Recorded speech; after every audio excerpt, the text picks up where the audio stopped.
para que todos nós possamos receber as suas bênçãos através da sua misericórdia, da sua compaixão. E então, agradecendo ao Mestre, à espiritualidade benfeitora, aos diretores espirituais dessa casa de oração e de caridade, nós elevamos os nossos pensamentos, nós abrimos os nossos corações e dizemos confiantes: Pai nosso que estais nos céus, santificado seja o vosso nome, que venha a nós o vosso reino, que seja feita a vossa vontade, assim na terra como nos céus. O pão nosso de cada dia, Senhor, nos dai hoje. Perdoai as nossas dívidas, assim como nós perdoamos os nossos devedores. E não nos deixe cairmos em entregas tentações, mas livra-nos de todos os males. Que assim seja, graças a Deus. Então, graças a Deus, nós nos reencontramos aqui nas quartas-feiras para falarmos sempre dos temas do Evangelho de nosso Senhor Jesus Cristo, dentro da lógica, da inteligência que a doutrina espírita nos oferece. Evidentemente que nós compreendemos que o Evangelho de Jesus não está restrito pura e simplesmente no Evangelho segundo o Espiritismo, mas também em todo o conteúdo das obras básicas, como também das obras desenvolvidas da doutrina espírita.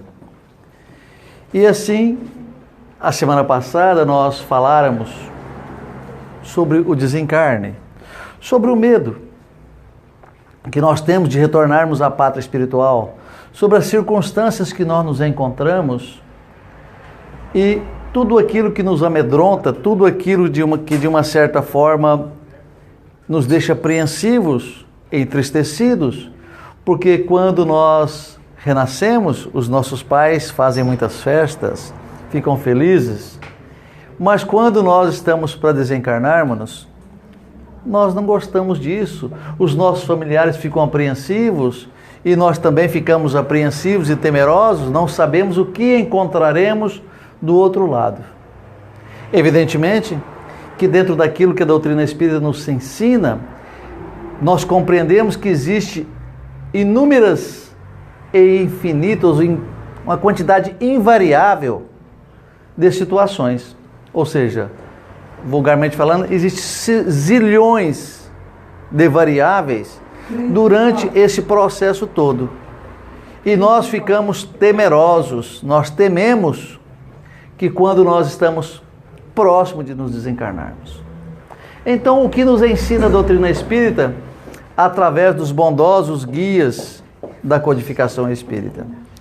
Os bondosos guias da codificação nos ensinam que quando nós nos encontramos, digamos assim, no leito para o nosso desencarne, eles nos ensinam que isso acontece lentamente e que as forças energéticas, magnéticas que prendem o perispírito à matéria física, formando ou sendo chamado essas energias de liames corporais, esses liames se prendem basicamente na região do nosso chakra gástrico, do nosso cardíaco e do nosso coronário, ligado ao nosso cérebro. Então, vamos explicar todos.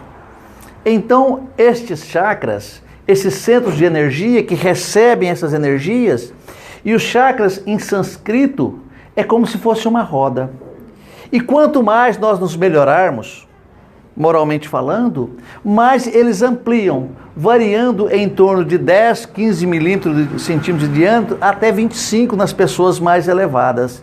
Então eles giram e absorvem as energias que adentram a estes órgãos através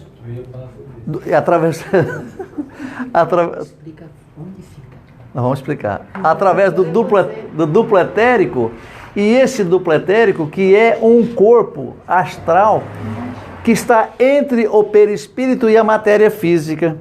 Então, o duplo etérico está adentrando a matéria física, ao mesmo tempo que adentra o perispírito.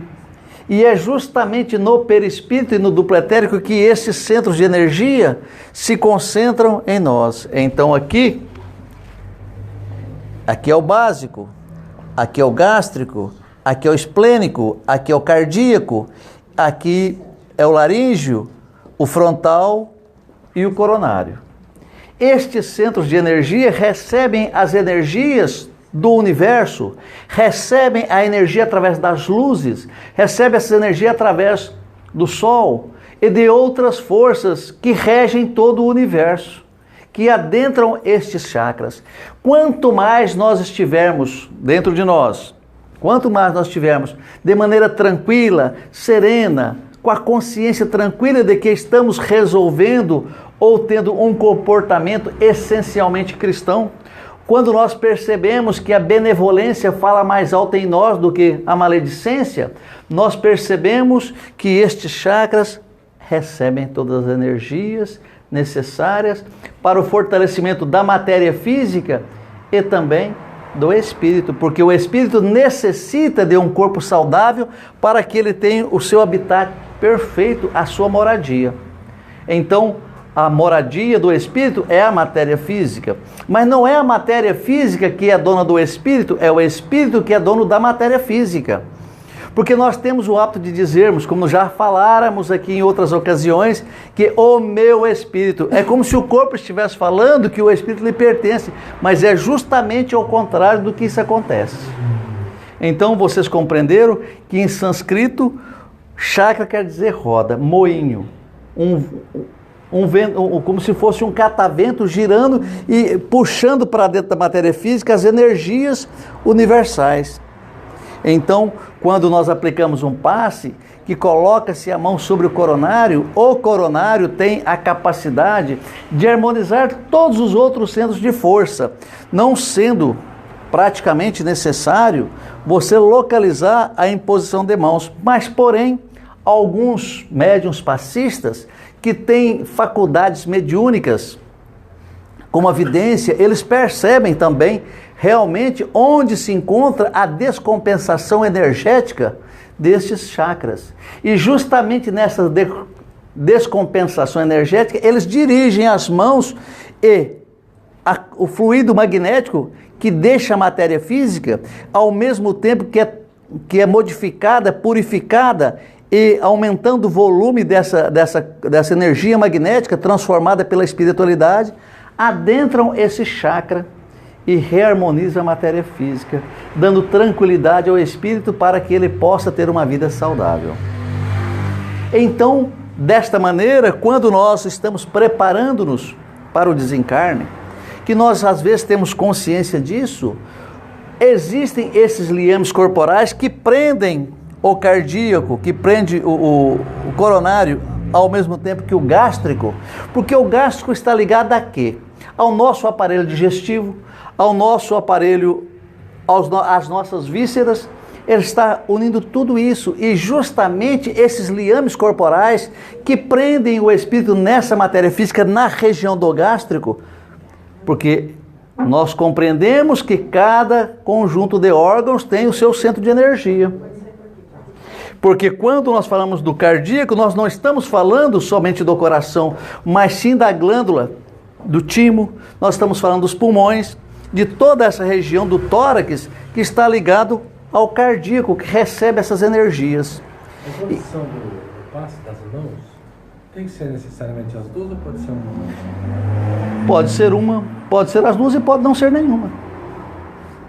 Porque veja, quando se aplica um passe à distância, como é que você vai aplicar um passe em alguém que está lá, vamos para lá no Uberaba? Vou ficar aqui. Não, né? Não tem sentido. Então, é a nossa força mental, a nossa vontade, o nosso desejo de querer fazer o bem e de querer que essa pessoa a qual nós dirigimos as nossas orações e nossa vibração mental, na nossa concentração do nosso pensamento, é que vai prevalecer. As nossas condições morais também ajudam nessa prevalência. Eu gostaria de voltar só um tiquinho atrás, dentro do que nós estamos falando aí do chakra, que o Mário está abordando bem, para explicar o seguinte: a pessoa que fuma, O que acontece aqui no coronário, não vou entrar em detalhe aí, depois você...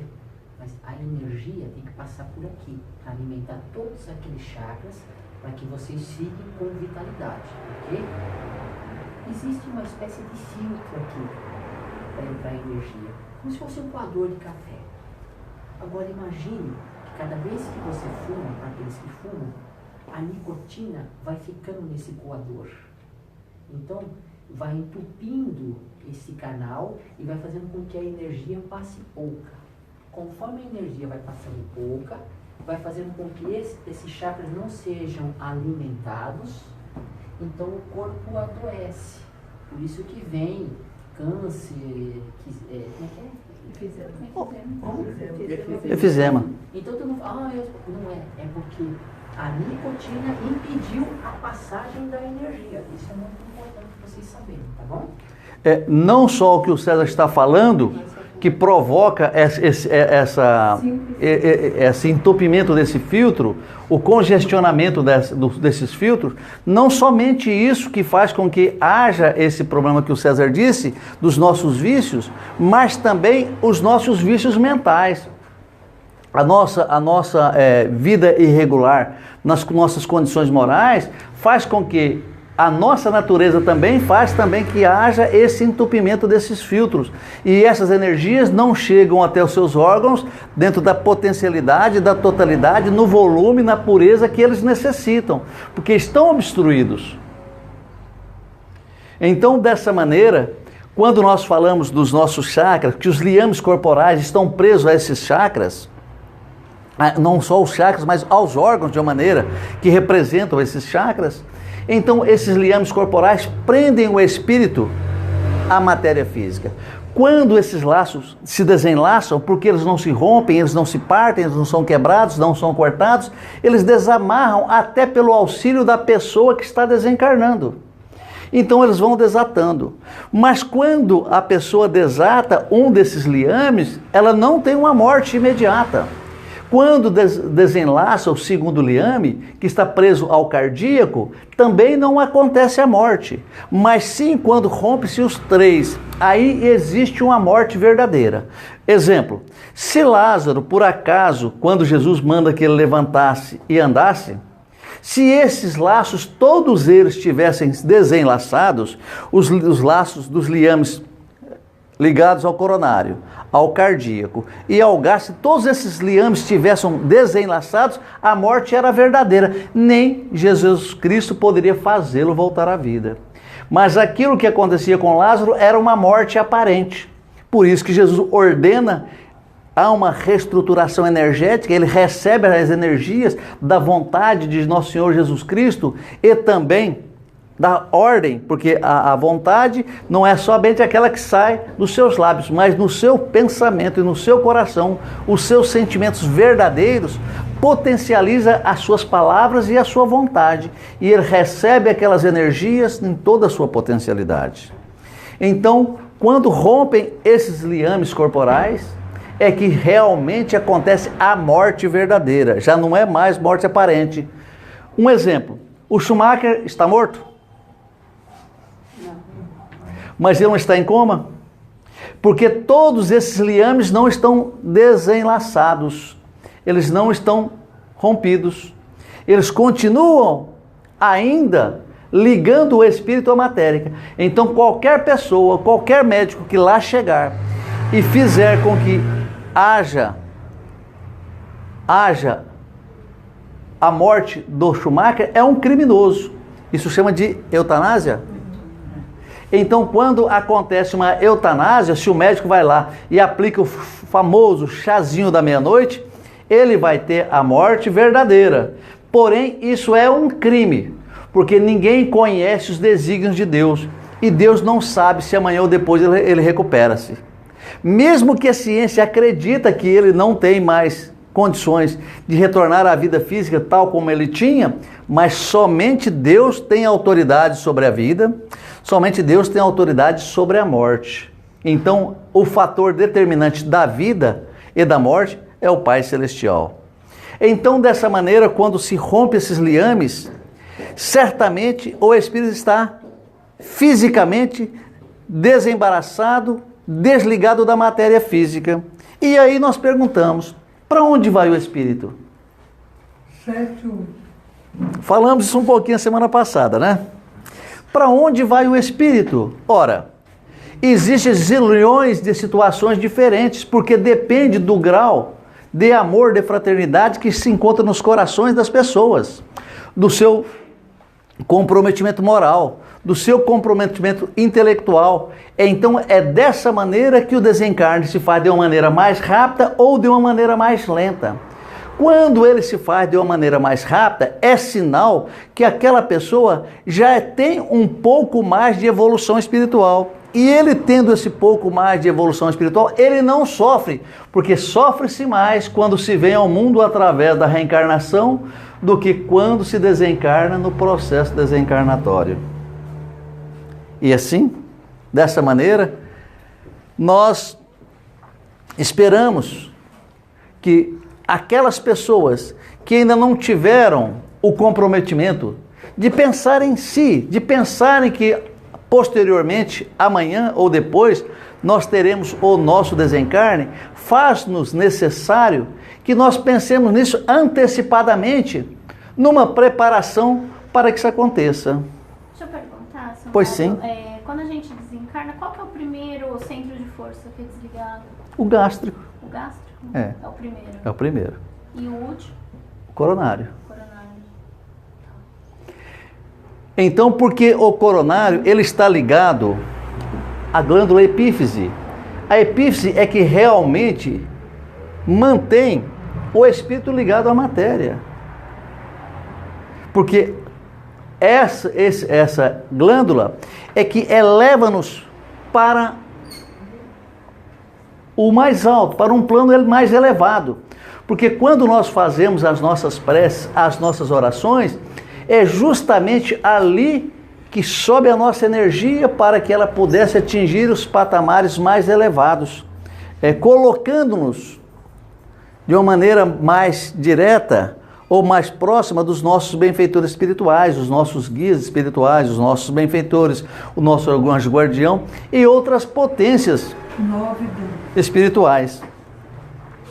Então, dessa maneira, quando o espírito é mais elevado, o desencarne é rápido.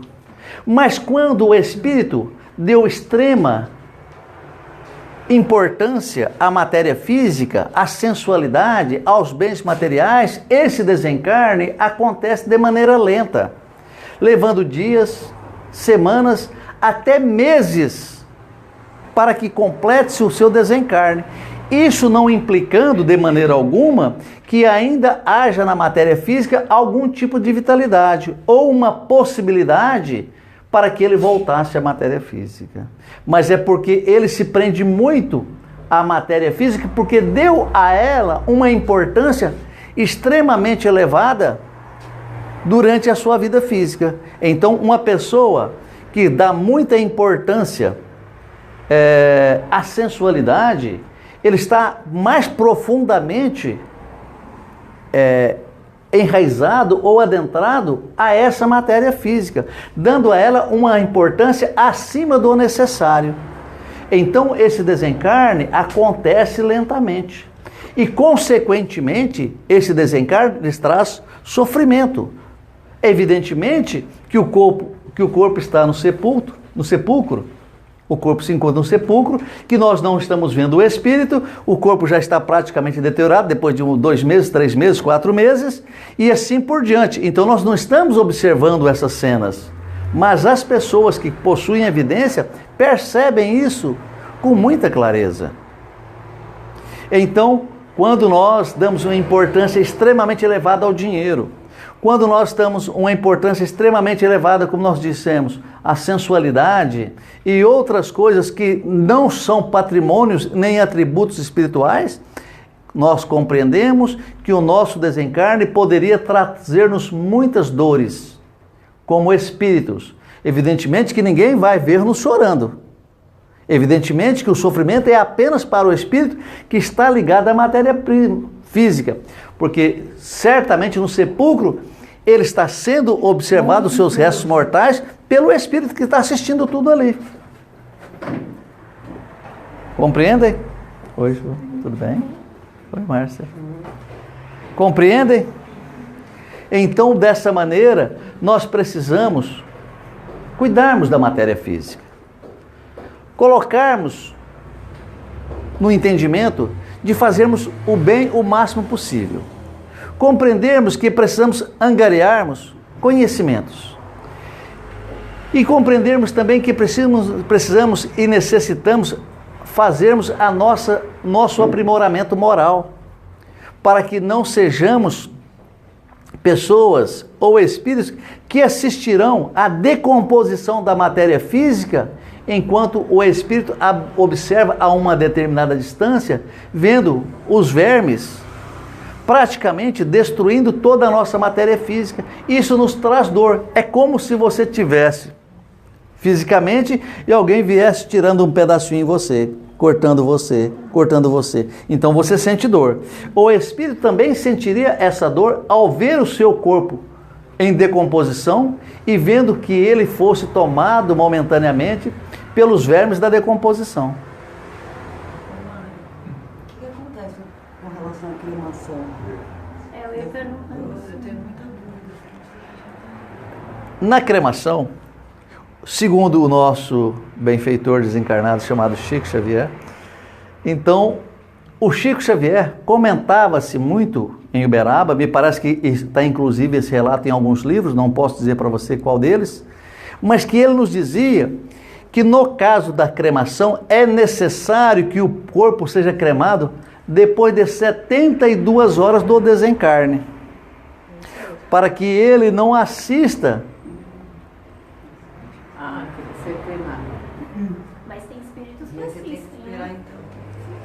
Tem espíritos que assistem, sim, tem espíritos que assistem, mas é que 13 e 14. é que vamos imaginar que acontecendo isso, quando a pessoa desencarna naquele momento, alguns dos seus órgãos ainda existe neles resquícios de energia, de vitalidade. Embora já esteja os liames desenlaçados e consequentemente nesse desenlace já não existe mais possibilidade de retorno à vida física. Porém, eles ainda têm uma certa vitalidade. E o que acontece nesse momento? Acontece que espíritos extremamente mais primitivos apossam-se energeticamente dessas vísceras, desses órgãos que ainda restam uma determinada vitalidade. Então, espíritos vampirizadores ainda adentram a sua matéria física para colher ainda os restos de vitalidade que os seus órgãos ainda possuem. Mas isso é regra, são mais assim? Não. Isso é fato que esses espíritos vão depender da pessoa que desencarnou. Os espíritos estarão lá. E a pessoa que desencarnou, pelo fato que não fez as suas liçõezinhas de casa, dentro dos princípios que nós relatamos, não possuem a proteção, porque eles permitiram a si mesmo um vínculo e uma harmonia e uma afinidade com esses espíritos vampirizadores. Porque não há muita diferença entre os vampirizadores desencarnados com aqueles que são vampirizadores do plano físico. Não existe. Então, existe uma harmonia. Então, nós perguntamos, com quem vocês querem harmonizarem-se? Então, quem viu o vídeo sozinho? Não. Tem na internet o vídeo chamado Sozinho. 1, 2, 3 e 4, me parece, não sei se tem uns 5. 1, 2, 3 e 4 eu tenho certeza. Em que aparece que uma pessoa, quando chega em casa, ela vai para fazer o seu relax, ela senta no sofá, mas primeiro ela abre uma garrafa de cerveja. Ela pega um copo de uísque. Ela bebe socialmente falando. E quando isso acontece, ela não bebe sozinha. Por isso nós chama sozinha. Então, os nossos vícios, nós não estamos sozinhos. Se alguém que faz uso de substância proibida estiver sozinho no seu quarto, fechadinho, só ele acha que está sozinho, mas nós sempre estamos acompanhados por uma multidão de espíritos, então que ele vai fazer o uso das substâncias, dos seus vícios, ele não está sozinho. Alguém está cheirando com ele, alguém está fumando com ele, alguém está bebendo com ele. Então ele não está sozinho. E ele atrai para si os irmãos menos felizes que ainda estão bem aderidos ou bem adentrados a essa matéria. E ele vai perceber a invasão das suas vísceras, dos seus órgãos físicos, por espíritos vampirizadores. Mas e se eu fosse uma pessoa boazinha como você, Mária? E se eu fosse uma pessoa boazinha como você? O que aconteceria? Teria uma proteção. Os nossos benfeitores, os nossos espíritos familiares, nos protegeriam dessa invasão e desse aproveitamento da matéria física que está acontecendo com aquele resquício de vitalidade que ainda existe nesses órgãos. Então, sem nenhuma crítica, nós vemos ainda os nossos irmãos que nos trabalhos mediúnicos de terreiro, alguma coisa semelhante, levando oferendas, charutos, cachaça para as entidades. Então, isso acontece o quê? Que elas estão tomando essa cachaça, que elas estão fumando esses charutos. As entidades. As entidades também, porque não faz uma oferenda, alguém não acende um charuto e põe aqui por uma entidade que dá um nome a ela, que conhece ela por um determinado nome. Então, não, isso acontece muito. Então, coloca-se aqui e deixa ela se consumir. Ó, tirou, cigou, colocou aqui, digamos, é para a Yara. A Yara está no mundo invisível. Aí, vai esperando que aquele cigarro, aquele charuto vai se consumindo. Vai se consumir, é uma oferenda que você fez. Então, dessa maneira, eles não estão ligados ainda às energias e os hábitos e os vícios que eles tinham enquanto se encontravam aqui fisicamente? Sim.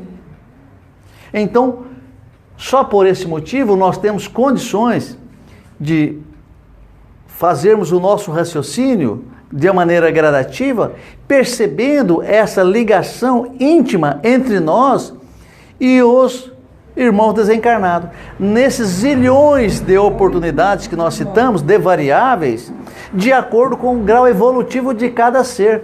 Agora, o grau evolutivo de cada ser, digamos, não é bom, é bonzinho, bom, ótimo e excelente. Não é assim. Dentro dessas condições, existem inúmeras e infinitas variáveis que isso acontece. Dessa maneira, nós precisamos não nos preocuparmos somente com aquilo que nós estamos vivendo, mas prepararmos-nos para o nosso desencarne. Eu não quero pensar jamais em morrer, eu não quero nem pensar nisso. Ora, você não faz um plano com a funerária, com a Alcel, com qualquer uma outra, esperando o dia do seu desencarne? Você não vai lá e paga antecipadamente por mês, tantos reais por mês, com isso e aquilo, até o seu desencarne, para que ele venha te dar assistência no último dia? E por que, se nós fazemos esses planos, não fazemos para nós também um plano para o nosso desencarne, dentro das leis de amor e de fraternidade que regem o universo, que nosso Senhor Jesus Cristo nos esclarece, ao mesmo tempo que instruído que nos encontramos, dentro das instruções e dos conhecimentos que nós temos. Então, dessa maneira, o nosso desencarne será suave, não haverá dor. Dói-se muito mais, sofre-se muito mais durante a existência física do que no momento do desencarne. O problema é o medo, porque nós temos uma consciência que, de uma certa maneira, não nos permite estarmos, uma consciência que não nos permite estarmos tranquilos, porque não fizemos as lições que deveríamos ter feito.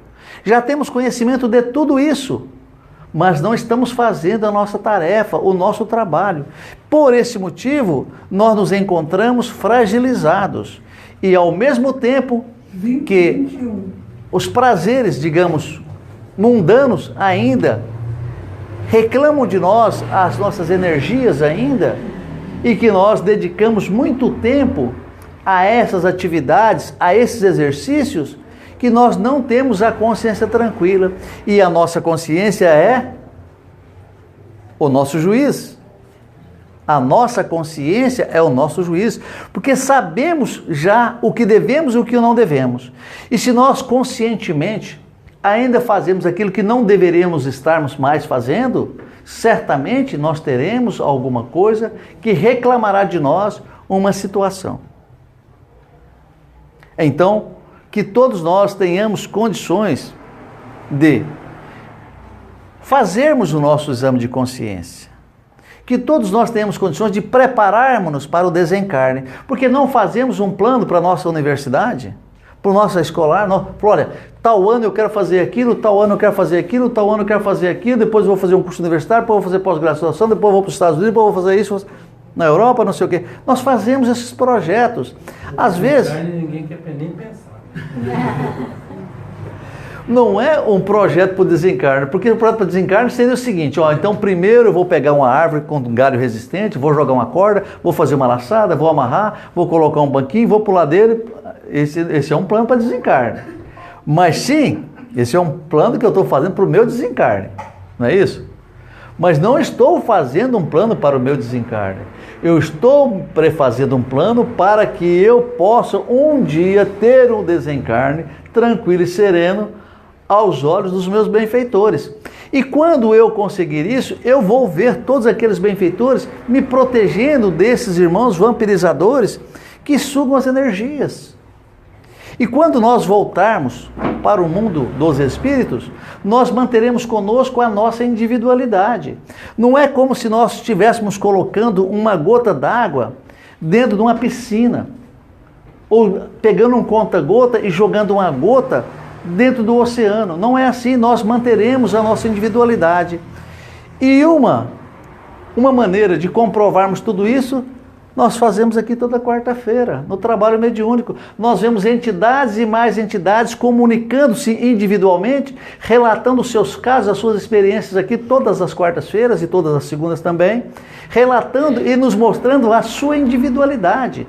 Não é um todo. Ora, nós retornamos a um todo, mas dentro desse todo nós mantemos a nossa individualidade.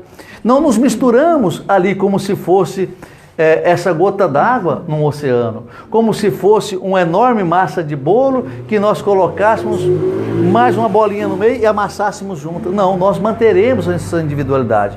Então vejamos aqui um outro exemplo. Nós estamos todos aqui nessa sala, como se fosse uma assembleia. Nós fazemos parte dessa assembleia, mas cada um tem um pensamento e uma atitude diferente, não tem? Então, a espiritualidade da mesma maneira. Fazem parte de um todo no mundo dos espíritos, porque quando a alma deixa o corpo físico, ela se torna espírito. E quando ela se torna espírito, que retorna ao plano espiritual, ela mantém a sua individualidade. Da mesma forma que a Câmara de Vereadores de São Caetano é uma Câmara, como se fosse um todo. Mas lá existem 10, 15, 20 vereadores, não sei quantos. E a mesma coisa no Senado, a mesma coisa na Câmara dos Deputados. Então, dessa mesma forma, é um todo ao mesmo tempo que cada espírito, retornando para o mundo invisível, mantém a sua individualidade. Olha que coisa linda e sábia, maravilhosa. Os nossos conhecimentos ficam conosco. A sabedoria, os nossos sentimentos ficam conosco. As nossas boas ações pertencem a nós, a cada um de nós e não a essa comunidade. Nós estamos nessa comunidade de espírito, mas cada atitude que temos para conosco e para com o nosso grupo, ela é ímpar. Tudo quanto eu aprendi e estudei é meu. Tudo quanto aquilo que eu fiz e que não fui feliz, não fui bem sucedido, também é uma responsabilidade minha. Então, não nos encontramos nesse todo envolvidos, digamos, por consequências extremas a todo esse grupo. Não. Mas a cada um de nós, de acordo com os nossos pensamentos, de acordo com as nossas atitudes, de acordo com as nossas atividades, com a nossa benemerência, é que nós nos encontramos dessa maneira. Olha que coisa linda, maravilhosa, que os benfeitores nos esclarecem a respeito disso. Então não tenhamos medo. Não tenhamos medo de retornarmos para o mundo invisível. Lá é a nossa casa. Mas como se não bastasse isso, vamos preparar-nos para adentrarmos a nossa casa, não de maneira de 4 pés, mas sim de cabeça erguida. Precisamos retornarmos ao nosso lar verdadeiro, não de 4 pés, não rastejando, mas sim de cabeça erguida, de que fizéramos neste momento tudo quanto necessitávamos para que tivéssemos um desencarne tranquilo e uma vida no mundo espiritual com menos sofrimento, com menos dores e com menos lágrimas, porque nós também choramos quando nós estamos no mundo invisível, de acordo com as nossas atitudes, com as nossas atividades. Então, é como se nós, chegando no mundo invisível, como seria essa entrada? Ora, se a nossa consciência nos acusa, não é legal para nós, não é bom para nós. Da mesma forma que quando nós nos encontramos numa idade madura, as nossas atitudes de infância, de adolescência, às vezes nos envergonham. E quando nós percebemos que não fizéramos as nossas lições aqui na matéria física e adentramos o mundo espiritual, nós também nos envergonhamos das nossas atitudes de desamor, de impiedade, de ira, da nossa infantilidade durante o tempo em que estivermos aqui no mundo físico. Olha que coisa! Mas se por outro lado, nós fizéssemos todo o bem que nós poderíamos ter feito, se por outro lado nós tivéssemos a fraternidade e o conhecimento que já se encontra em nós e colocados em prática, certamente nós entraríamos de cabeça erguida. Não que nós estivéssemos de uma certa maneira no paraíso, no céu, não dessa maneira, mas sim tranquilo de que durante o tempo que nós permanecermos no mundo no mundo físico, permitiu-nos uma consciência, permitiu-nos uma condição de que fizéramos aquilo que estava previamente combinado com os benfeitores amigos, nos nossos projetos, nos nossos planos, e assim pudéssemos angariar as bênçãos celestiais. Não é que nós chegaríamos num tapete vermelho, não é que nós veríamos a ala da esquerda e a ala da direita aplaudindo-nos de pé. Não é isso, mas sim seríamos recebidos pelos benfeitores amigos, felizes que nós tivéssemos cumprido aquilo que estava previamente determinado. Olha que maravilha! E quando nós falamos isso, evidentemente que vem-nos à memória uma situação extremamente abençoada para nós, porque nós tivéramos até pouco tempo atrás o nosso irmão Chico Xavier, até 1992, 2002, até 2002, esteve conosco e que cumpriu tudo aquilo que estava previamente determinado e ainda deu algumas lambujas. Evidentemente que nós não nos encontramos nesse degrau evolutivo que ele se encontra. Não nos colocamos como benfeitores da humanidade, mas sim nas condições de sofredores. Mas dentre essa condição de sofredores, podemos aproveitarmos o máximo possível, tirando para nós algumas coisas que seriam extremamente importantes quando nós adentrássemos o mundo dos espíritos. Vejamos. O primeiro compromisso do Emmanuel, quando ele aparece para o Chico, naquela cachoeira, que quem viu assistir o filme Nosso Lar deve ter visto, e que eles fizeram um compromisso para escreverem quantos livros? Não sei. Só 30, não é verdade? Eles fizeram um compromisso de escreverem 30 livros. Posteriormente, quando escreveram o Chico, o Emmanuel falou, não, precisamos inteirar 100, Chico. Sem uma conta mais correta, mais bonita. Vamos escrever 100 livros? Vamos, então, ué. Evidentemente que precisava de disciplina, muita disciplina, para que tudo aquilo pudesse acontecer. E eles foram lá, escreveram mais 70 livros e completaram os 100. Quando completaram os 100, o Emmanuel falou, Chico, nós já cumprimos nosso trabalho. Eu pergunto para você, você quer prosseguir ou você quer parar por aqui? Não, eu quero prosseguir. Falou, ainda bem. Ainda bem, porque caso você desistisse, você desencarnaria de uma morte muito violenta. Olha, porque a espiritualidade não permitiria que um espírito tão elevado ficasse de chinelinha, de bermudinha nas praças jogando dominó de maneira ociosa. Porque no mundo dos espíritos, ninguém é ocioso, todo mundo trabalha, todo mundo aproveita o tempo. Mas diferente daquilo que acontece conosco, porque quando nós estamos trabalhando, dá uma tristeza danada, nós estamos doidos que vontade de chegar sexta-feira e que emenda 2, 3, 4 feriados consecutivos, não é assim? Não. Lá é diferente. Eles amam o trabalho, eles não se cansam. E tudo aquilo que fazem, fazem por amor, com extrema alegria, com extrema felicidade. E isso dá-lhes uma paz muito grande, ao mesmo tempo um prazer muito grande. Olha que maravilha! Então, para aqueles que gostam de ter um tempinho ocioso aqui, vamos preparando, vamos mudando de atitude, vamos tirar esse chinelinho do pé e vamos colocar uma botina das boas, aquelas materonas do solado de pneu de caminhão. Então é o seguinte, vamos colocando aquelas materonas no pé e vamos dando um jeitinho de diminuirmos essas horinhas de lazer. Enquanto nós estivermos pensando nessas horinhas de lazer, vamos levar um pãozinho para o irmão que está em necessidade nas esquinas, nas praças. Vamos fazendo alguma coisinha para que, da mesma forma que nós nos compadecermos desses irmãos mais necessitados, a espiritualidade também se compadecerá de nós, permitindo-nos uma elevação, permitindo-nos a paz do nosso desencarne. Que coisa maravilhosa, olha que coisa linda.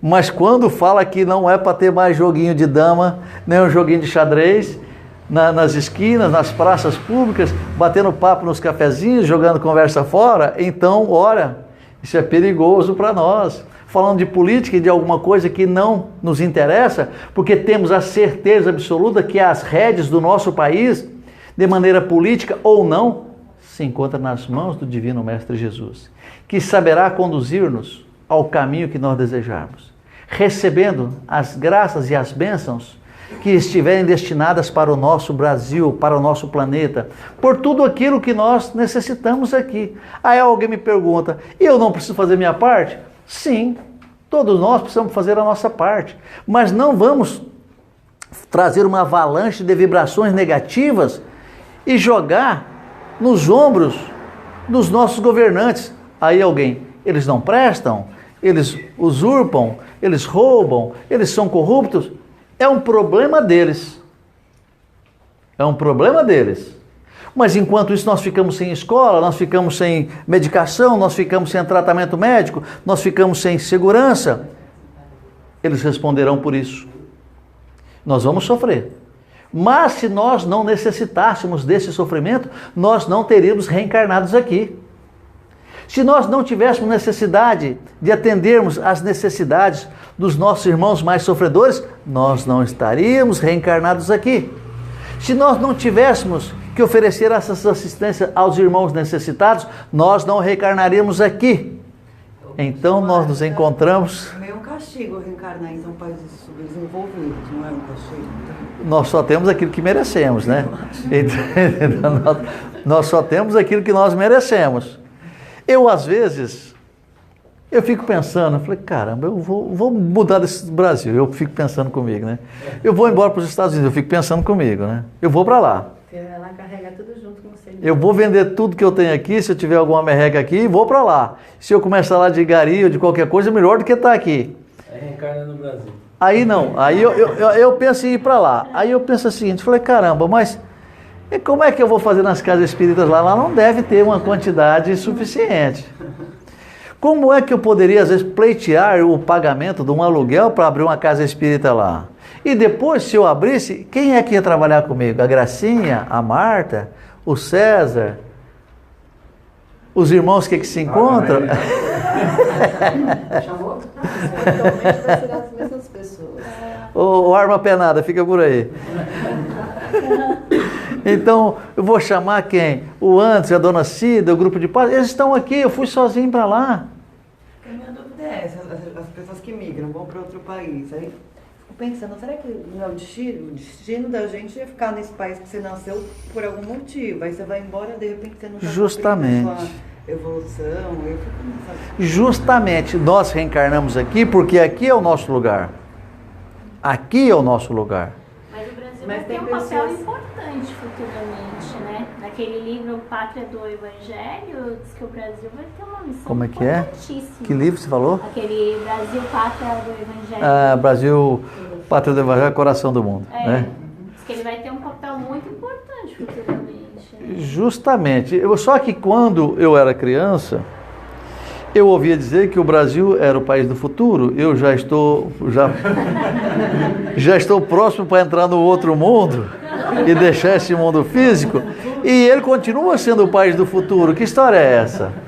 E quando você tiver a minha idade, você também vai continuar ouvindo que o Brasil é o país do futuro. Que futuro distante, não. Mas nós teríamos É que tudo os jovens pra ser eram primeiro outro na mundo, época. né? que tem Bom, muita coisa. então, meus irmãos, A riqueza que a gente evidentemente que tem, todos né? nós amamos esse país. E nós gostaríamos que ele tivesse um destino diferente.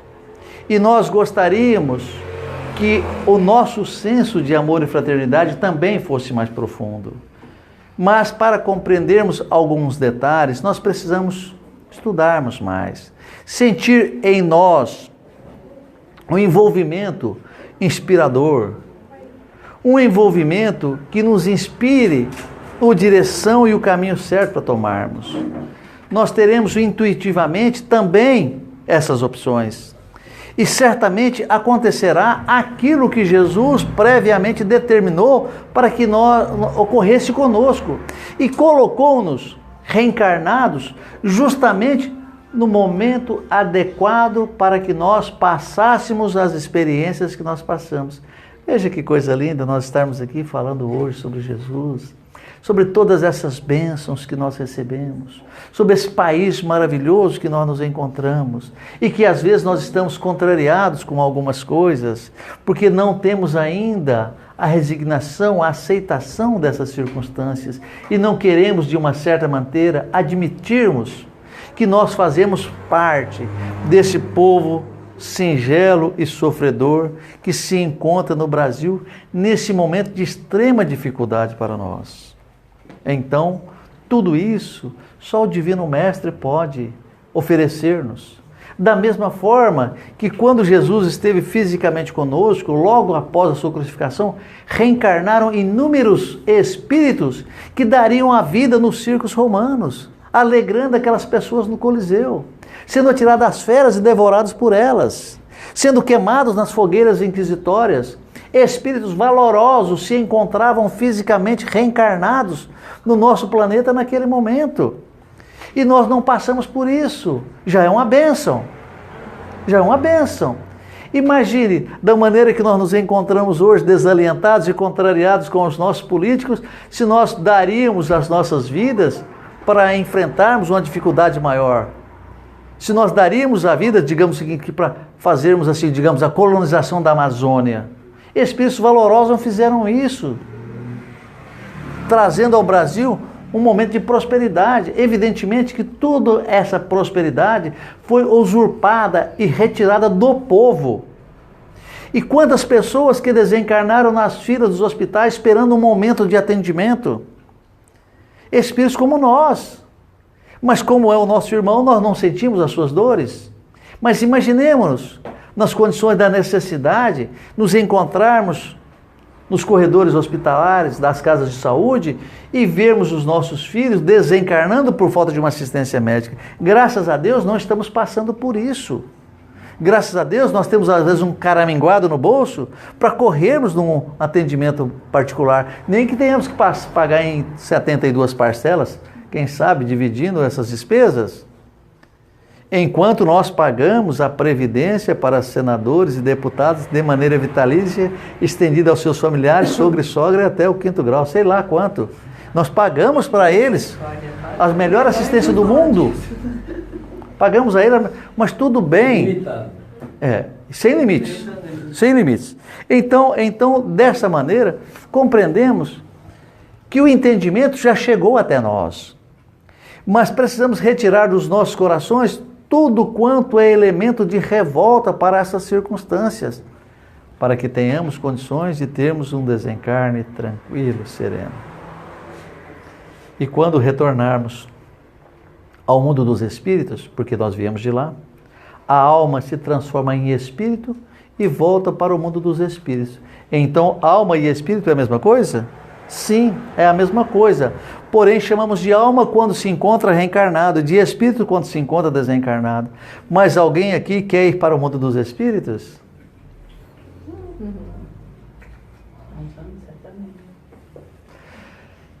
Eu não tenho medo de ir, verdadeiramente falando. Mas não quer ir agora não. Mas eu coloco-me nas condições de que os meus benfeitores é que sabem verdadeiramente o que é melhor para mim. Se eles acharem que o meu desencarne hoje ou amanhã vai acontecer, eles sabem o que está me oferecendo de melhor. E eu tenho essa confiança. A diferença é que eu tenho essa confiança. Não me faço melhor que ninguém. Mas eu tenho essa confiança que aquilo que me suceder é o que será melhor para mim. Se nós estivermos na nossa consciência, se nós tivermos na nossa consciência aquilo que nós estamos relatando, certamente é porque a nossa fé, a nossa confiança já se encontra mais amadurecida. Ou seja, dentro de todo esse processo, nós já demos um passo no sentido de nos melhorarmos. Porque nós já confiamos na providência divina e colocamos em suas mãos a nossa alma, o nosso espírito. Mas mesmo que nós não colocássemos, ela poderia estar na mão de quem? A não ser de Deus. Ela poderia estar na mão de quem? Do outro? Então, mesmo que você coloque na mão do outro, ele não pegará, porque tudo que existe pertence a Deus, inclusive o outro, que faz a sua vontade de maneira inconsciente, mas faz. E nós também estamos aqui brigando com os nossos políticos, fazendo a vontade de Deus, para que não haja uma catástrofe ainda maior para a nossa nação.